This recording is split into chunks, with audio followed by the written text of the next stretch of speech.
Hello everyone, kumusta kayo? Na-miss ko mag-voice over. Anyway, ang ganda dito, no? Bale, pupunta pala kami sa pag-i-staycation na namin dito sa May Tanay Rizal. Grabe, super busog yung mata ko at na-enjoy ko yung biyahe dahil sa mga nakikita kong puno at bundok.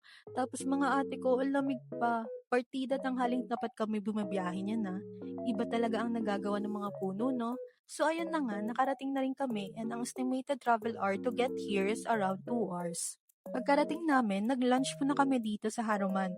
And ang in-order namin ay tapasilog, mangsilog, at papaitan.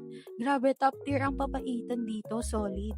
After kumain, pumunta naman kami here sa Monang's Lumihan since dito kami susunduin ni Ate Eileen. So ayun na nga, bago makarating sa mismong place, need natin maglakad ng 6 to 8 minutes and okay naman ang dinadaanan since hindi naman maputik. After nun, nandito na tayo. Grabe, ang ganda niya for me. Solo namin tong place na to. So quick tour muna. Ito yung bedroom, veranda na may mountain view, kubo, kitchen, and CR na may reflective glass na makikita mo yung view sa labas. Bali, hindi pala kayo mapabore dito since may Scrabble at Snake and Ladder na pwedeng laruin. Then ito naman yung dinner namin, nag-aasikaso kami ng mga ilalagang gulay. Ipa-partner namin sa in-order naming inihaw na chicken and liempo. Kain tayo everyone! So, share ko naman tong view sa umaga. Around 5:30 AM to and mapag siya guys. As of now, nasa kitchen ako para magwalis and mag-asikaso ng breakfast namin. Tinapay and coffee lang naman ang kakainin namin. Bale, ininit ko lang yung bread and nagtimpla ko ng kape. Magbe-breakfast pala kami here sa veranda. At si ate mo ay magpapakit muna sa inyo. Good morning everyone! Ito na ang the best part. Ang mag-breakfast sa veranda. Tamang kain lang ng bread, uminom ng mainit na kape, magkwentuhan habang ganito ang view. Super nag-enjoy ako at ang relax ng feeling ko.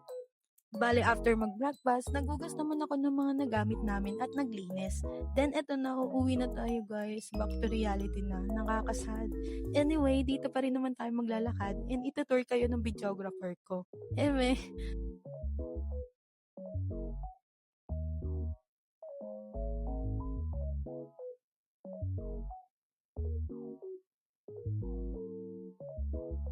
So bago bumiyahe, kumain ulit kami sa Haruman and ang in-order namin ay beef pares at itong sizzling crispy sisig. Ang top tier naman dito ay yung sizzling crispy sisig. Then nagpahinga konti at bumiyahe na. Tapos pala minadaanan kaming coffee shop na may gantong view. Ang ganda no? Nagkape muna kami bago ulit bumiyahe. So kung gusto nyo malaman kung magkano ang ginastos namin sa staycation at kung saan ito, abangan nyo yung next vlog ko. So ayun lang everyone, thank you, ingat kayo, see you on my next one, ciao!